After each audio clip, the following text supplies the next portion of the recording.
Bonjour messieurs, dames. Donc cette vidéo, pour vous parler d'un accident avec une voiturette et 2 adolescents à l'intérieur. Je vous lis l'article. Un bébé grièvement blessé par une voiture sans permis. Vive émotion dans le Pas-de-Calais après l'accident. Mercredi après-midi, près de Lens, une mère et son bébé ont été fauchés par une voiturette sans permis. L'enfant est entre la vie et la mort. La garde à vue du conducteur de la voiturette, âgé de 14 ans, se poursuit ce vendredi. Voilà, une équipe de TF1 s'est rendue sur les lieux de l'accident. À Avion, dans le Pas-de-Calais, l'émotion des habitants et des commerçants est immense. Après l'accident survenu mercredi, entre une voiturette sans permis et une poussette.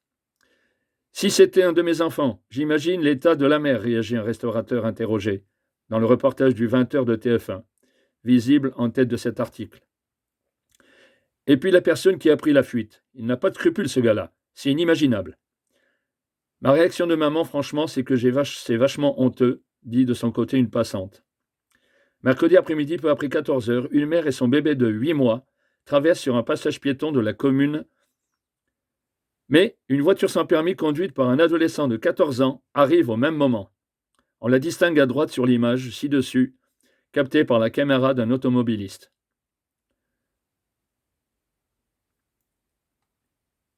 Donc je vous montre l'image, bien évidemment, où on voit bien la voiturette et on voit bien donc la personne, là je vous le donne avec la souris, qui est donc entre les voitures, sur la gauche. Donc le choc est violent. Le bébé est projeté sur 10 mètres. Certains riverains ont été alertés par des cris et des sirènes. On a vu d'abord les pompiers arriver, après la police. On a dit, bon, tiens, il y a dû avoir un accident. Ils sont venus nous voir pour justement savoir si on avait des caméras. Donc là, on a su ce qui se passait, raconte l'un d'eux. Les auteurs ont pris la fuite, mais ils ont été identifiés grâce à de la vidéosurveillance et un témoignage. Ce matin, l'auteur des faits mineurs a été identifié, interpellé et placé en garde à vue. La passagère du véhicule mineur est également placée en garde à vue, a indiqué jeudi en milieu de journée le parquet d'Arras dans un communiqué. Selon nos informations, le conducteur de 14 ans et la passagère de 15 ans n'étaient pas connus de la police. Ils étaient à bord d'une voiturette, sans permis, dont la vitesse ne peut dépasser les 50 km/h. Un mineur de cet âge peut conduire ce type de véhicule à certaines conditions. Il faut pour cela que ce soit un 2 places et non pas un véhicule 4 places. À ce moment-là, en faisant une formation de 8 heures dans une auto-école et en passant son brevet de sécurité routière, à 14 ans, on peut conduire une voiturette, nous explique maître Antoine Réglé, avocat spécialiste du droit routier et du permis de conduire au barreau de Lille. Donc le bébé de 8 mois, pour le moment, renversé par un chauffeur de 14 ans, mercredi, toujours en réanimation.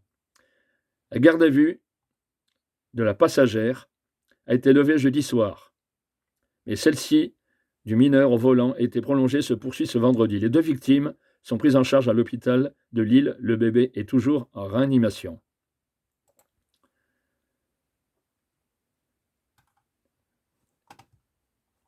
Donc voilà, pour vous dire, encore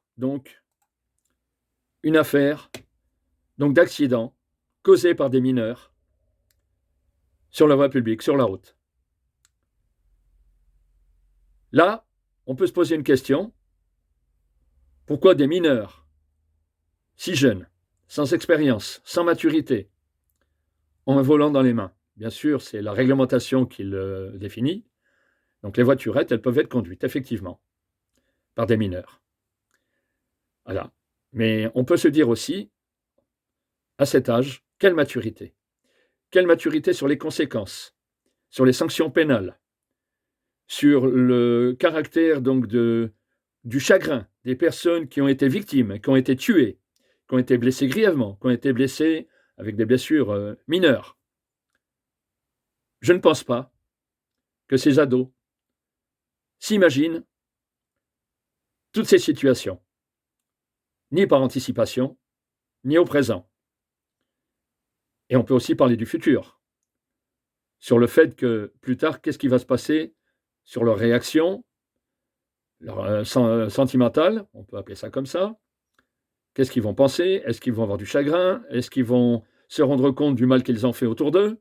Est-ce qu'ils vont se rendre compte du mal, de l'horreur qu'ils ont infligé aux familles, des victimes, les conséquences pécuniaires, voire quelquefois, donc économique au sein donc des familles, des couples, des gens qui vivaient ensemble, qu'un des deux est parti, voire une partie de la famille, hein, pourquoi pas, hein, il peut y avoir plusieurs morts, plusieurs blessés. Voilà, si ça peut être sur le passage piéton, en dehors du passage piéton, ou même dans un véhicule, voire un deux roues, une moto, un vélo ou un cyclomoteur. Donc là, moi, je suis resté effaré. Comme d'habitude, je reste effaré, je répète le mot, concernant la conduite de ces voiturettes par les jeunes mineurs. Effectivement, j'en fais appel à toute votre attention, à votre logique, concernant la maturité des mineurs, que ce soit la maturité sur l'humain, concernant la maturité sur les années et la maturité de la conduite, donc sur la chaussée, où d'autres, bien sûr, usagers vaquent à leurs occupations, voire souvent les piétons, donc c'est les plus en danger, ils n'ont pas de carrosserie autour d'eux, ils n'ont pas de protection, la plupart du temps. Et là, l'horreur de l'horreur, un bébé de 8 mois, percuté entre 40 et 50 km/h, on va dire, projeté à 10 mètres. Donc, peut-on penser, est-ce que le jeune mineur qui était au volant, est-ce qu'il a freiné? Est-ce qu'il a accéléré en pensant pouvoir passer alors que les piétons étaient peut-être engagés ou engagés? Voilà les questions qu'on peut se poser. La justice va les faire finir, bien sûr, bien évidemment. Mais je reste perplexe. Je reste en question, en suspens constant de questions. Ça trotte dans ma tête. Je ne dois pas être le seul. Je verrai pour ces voiturettes. Pourquoi pas? Je me permets. Bien sûr, il y a eu le législateur, donc qui a pensé, qui a délibéré tout au long de ces années. Et on peut dire aussi que, bon, c'est pas récurrent au niveau de l'accidentologie, au niveau des mineurs dans les voitures sans permis. Mais là, c'est quand même l'horreur. On a beau se détacher, se dire, bon, il y a la réglementation, la justice est là, mais ne pourrait-on pas réclamer un permis de conduire spécial pour les mineurs, un stage, pas de formation, mais de mise en responsabilité, je vois ça comme ça en tant qu'ancien policier, encore une fois, je vous le dis, un stage de responsabilité pour dire, attention, vous pouvez tuer des gens sur la route, leur passer des vidéos avec des accidents graves, voire mortels. Pourquoi pas des taches de sang au sol, sur des vidéos, sur des photos, pour justement choquer, pour faire un électrochoc à ces mineurs qui vont demain avoir un volant dans les mains. Pensez ce que vous voulez. Je ne veux pas non plus traumatiser nos chérubins. Ils ont le droit donc d'aller à l'école en voiture sans permis. C'est très bien. J'ai vu donc des avis sur cet article ou d'autres articles, des avis de gens qui ont donc entendu par les médias la situation ou qui ont lu l'article. Oui, il y en a qui disent, bon, oui, pourquoi faire conduire des mineurs? Oui, mais il y en a qui disent, faire conduire des mineurs, il y a plus de sécurité, ils sont dans une voiture, ils ne sont pas sur la route à pied, à risquer des attaques à leur intégrité physique, des accidents à vélo, à cyclomoteur ou à pied. Oui, bien évidemment, ils sont plus en sécurité. Donc là, le pour et le contre. Moi, je dis oui, pour les mineurs, à condition de les laisser conduire, mais à condition ce stage de sensibilisation sur les risques sur la route. Bon, il y a le BSR, le brevet de sécurité routière. Est-ce que ça suffit? Je ne peux pas dire, moi, juger si ça suffit ou pas, parce que le législateur a conclu que les mineurs pouvaient conduire ce genre de véhicule. Donc, je ne vais pas contrecarrer les décisions des intervenants, des politiques, des décideurs, en général, mais je donne une suggestion, un on va dire un stage de sensibilisation de 2 jours, avec 2 volets différents, sur la prudence et le deuxième sur les conséquences des accidents de la route pour eux-mêmes ou pour autrui, en donnant les conséquences économiques, sociales, humaines. Alors je pense que dans le BSR, il manque ce phénomène de responsabilisation. Ça suffit pas. Leur apprendre à conduire, leur apprendre le code de la route. Pas pour ces jeunes mineurs. Manque de maturité. Voilà le mot, le maître mot. La maturité. 14 ans, vous imaginez, 14 ans. Moi, je suis grand-père. Vous avez des gens qui ont 40 ans, 50 ans, ils ont un vécu. Ils ont donc une expérience de conduite depuis plusieurs années, pour ceux qui ont le permis depuis plusieurs années. Vous avez des gens, bon, à 20, 30, 40 qui passent leur permis de conduire, c'est vrai. Mais la maturité du vécu de ces personnes, elle est là. Pour moi, ça reste des enfants. Mais des enfants, si on les responsabilise, si on leur montre les conséquences, en électrochoc, il ne faut peut-être pas hésiter. Après, je laisse donc les gens penser sur ma suggestion. Je laisse réfléchir sur ma suggestion pour voir comment ils vont organiser. Moi, je vous dis, en 2 volets. Recommencer un peu plus poussé au niveau donc de la, comment dire, du code de la route. Et un deuxième volet pour les conséquences en cas d'accident. Voilà, donc je me permets de donner des suggestions sur ce sujet, car en tant que fonctionnaire de police, je suis intervenu dans les écoles, les lycées, les collèges, en tant que médiateur concernant la sécurité routière. Donc j'ai su comment, à ce moment-là, intervenir. Et bien sûr, j'ai essayé de responsabiliser. J'ai parlé des conséquences. J'ai pas fait donc trop de photos, vidéos, car j'avais quand même la crainte de choquer certains, mais j'ai eu le poids des mots. Voilà, donc d'ailleurs, j'ai été heureux d'organiser ces rencontres avec ces jeunes, car j'ai vu qu'ils étaient très intéressés et pour eux, c'était tout nouveau. Un fonctionnaire de police en uniforme qui intervenait dans les collèges, les lycées et mon plus grand bonheur, ça a été dans les petites écoles. Voilà, pour ainsi dire, j'étais le Père Noël. Voilà, ils me regardaient, ils étaient très actifs. Il y a eu, donc une interaction entre tous ces élèves, des petites classes jusque dans les classes, collège, lycée et j'en garde un bon souvenir. Donc voilà, j'ai donné quelques suggestions. Les 2 suggestions, c'est adressé donc aux intervenants s'ils lisent ma vidéo, si un jour ils prennent contact avec ma vidéo. Donc voilà, toujours, au sein de notre entreprise, sécurité conseil sécuconseil.com, hein, bien sûr.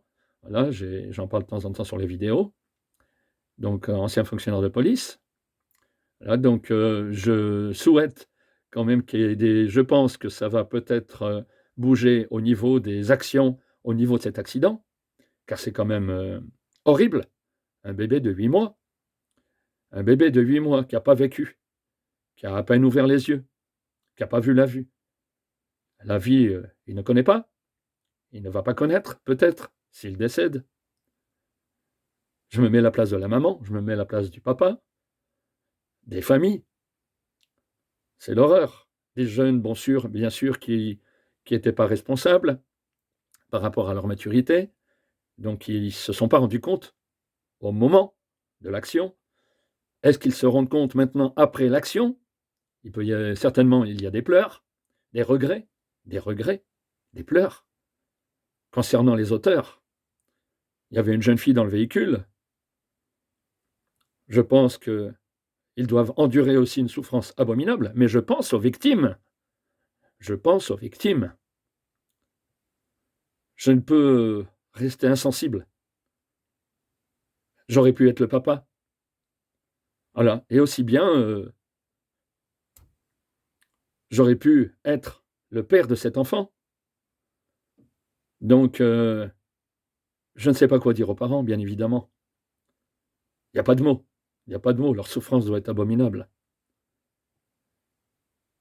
Ces enfants qui conduisaient un véhicule, qui ont tué un bébé de 8 mois, délibérément ou non libérément, bien sûr, peut-être en toute, peut-être avec une, comment dire? Une manœuvre, qui n'était pas donc, tolérable pour le code de la route ou peut-être, une mauvaise action du volant, une mauvaise action des freins, voilà, manque de